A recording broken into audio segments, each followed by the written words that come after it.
इसी बीच इस वक्त की अहम खबर आपको बता दें, एनसीईआरटी विवाद पर सुप्रीम कोर्ट ने नोटिस जारी किया। एनसीईआरटी डायरेक्टर को कारण बताओ नोटिस जारी किया गया है। शिक्षा सचिव को भी इस मामले को लेकर नोटिस जारी किया गया है। जिम्मेदार लोगों को अवमानना का नोटिस जारी किया गया। किताब की सभी कॉपी हटाई जाए, सुप्रीम कोर्ट की तरफ से कहा गया। ऑनलाइन उपलब्ध पीडीएफ को भी हटाया जाए। तो इस पूरे विवाद को लेकर अब बताएं कि सुप्रीम कोर्ट ने नोटिस जारी कर दिया है।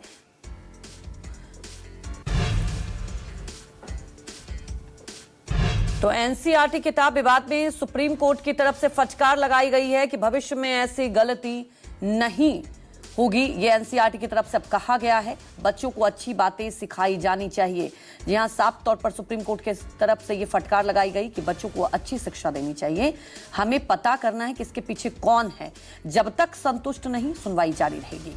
चैप्टर को हटाना काफी नहीं, तो सीजीआई की तरफ से कहा गया कि सिर्फ चैप्टर को हटाना ही काफी नहीं है। और सबसे बड़ी बात यह है कि इस तरह से जो जानकारी दी गई है, इस पर कदम उठाए जाने चाहिए और इसके पीछे जो है उसका पता लगाना होगा। और साफ तौर पर कहा कि सिर्फ ये चैप्टर हटाने वैसे नहीं होगा, क्योंकि बच्चों के भविष्य की बात है। हम सिर्फ माफ भी नहीं कर सकते यहाँ पर, हमें ये सबसे पहले पता करना होगा कि इसके पीछे कौन है। क्योंकि बड़ा सवाल उठता है कि देखिए, इस तरह से जो लापरवाही बरती गई है, इस विवाद जो बढ़ा है, दरअसल आपको बता दें कि एनसीईआरटी की क्लास 8 में जिस तरह से ये चैप्टर डाला गया, उसके बाद से ये पूरा विवाद गहराया। और अब सुप्रीम कोर्ट की तरफ से सख्त टिप्पणी की गई है। सुप्रीम कोर्ट की तरफ से फटकार लगाई गई है और सुप्रीम कोर्ट की तरफ से कहा गया कि हम सिर्फ माफी पर नहीं जाने दे सकते हैं, हमें पता करना होगा कि आखिर इसके पीछे कौन है। हमारे सहयोगी संजीव त्रिवेदी सुप्रीम कोर्ट से लाइव जुड़ चुके हैं। संजीव, बड़ा सवाल उठता है, जिस तरह से लापरवाही बरती गई, अब सुप्रीम कोर्ट की तरफ से फटकार लगाई गई इस पूरे मामले को लेकर, क्या कुछ कहा गया सुप्रीम कोर्ट में, बताएं।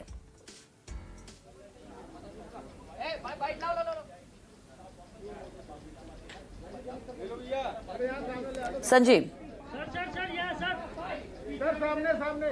संजीव क्या सुन पा रहे हैं आप सवाल? संजीव से दोबारा संपर्क करेंगे। बड़ी खबर आपको बता रहे हैं, एनसीईआरटी किताब विवाद में सुप्रीम कोर्ट की फटकार लगाते हुए कहा गया कि हम सिर्फ माफी पर यहां नहीं छोड़ सकते। और साफ तौर पर अब एनसीईआरटी ने कहा है कि देखिए, भविष्य में ऐसी गलती नहीं होगी। लेकिन सीजीआई की तरफ से कहा गया कि आखिर इसके पीछे कौन है, इसकी जानकारी लेनी होगी। और बड़ा सवाल यह है कि बच्चों के भविष्य के साथ इस तरह से खिलवाड़ किया गया है। एनसीईआरटी डायरेक्टर को कारण बताओ नोटिस भी जारी किया गया है। और सीजीआई ने कहा कि जब तक संतुष्ट नहीं होंगे, तब तक इस पर कार्रवाई जारी रहेगी। शिक्षा सचिव को भी इस पूरे मामले को लेकर नोटिस जारी किया गया है। किताब की सभी कॉपी हटाई जाए, क्योंकि जो पीडीएफ आया है उसकी भी कॉपी हटाने की बात कही गई है। ऑनलाइन उपलब्ध भी पीडीएफ को हटाया जाए। एनसीईआरटी जो पूरा विवाद है उसे लेकर सुप्रीम कोर्ट की तरफ से सख्त टिप्पणी की गई है।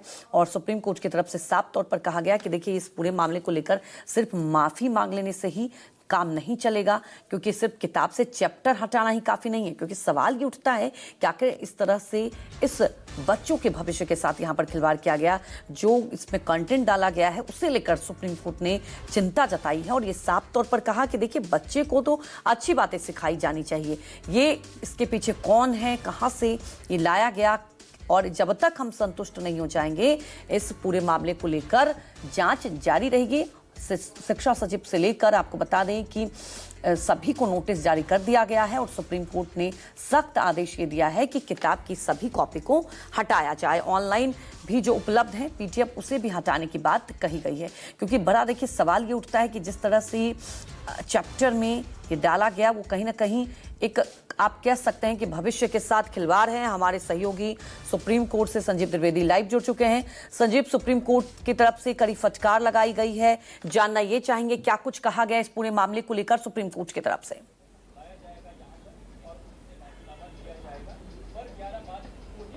देखिए, तीन बातें बहुत स्पष्ट हैं जो कि अपने ऑर्डर में चीफ जस्टिस ने लिखवाई है। उन्होंने कहा है कि ये जो पूरा मामला है, ये मामला दरअसल है क्या, इसके पीछे कौन लोग हैं। आखिरकार ये इतना इनोसेंट नहीं दिखता है, इतना निर्दोष नहीं दिखता है कि कोई व्यक्ति आता है और वो कुछ चीजें लिख करके चला जाता है।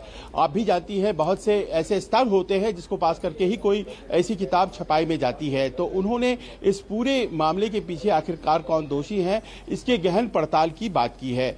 दूसरा, उन्होंने ये भी माना है कि ये जो किताब है, ये किताब केवल बच्चों के दिमाग पर कुप्रभाव न डालता, बल्कि कई पीढ़ियों को भी ये दूषित करता, कई जनरेशन्स को, बच्चों के माता पिता इस किताब को पढ़ते और इस तरह से एक ऐसी परंपरा बन जाती जिसमें कि सामान्यीकरण हो जाता कि जुडिशरी में करप्शन है।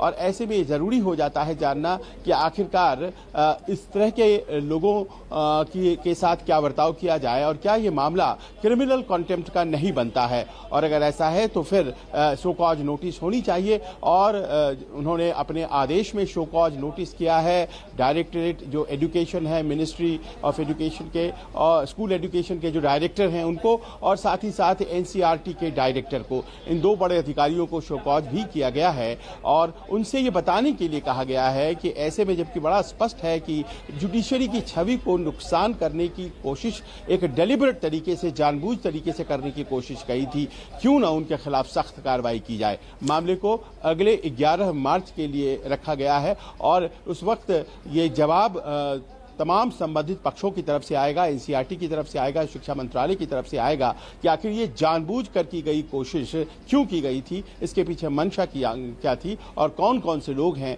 जो जिम्मेदार थे।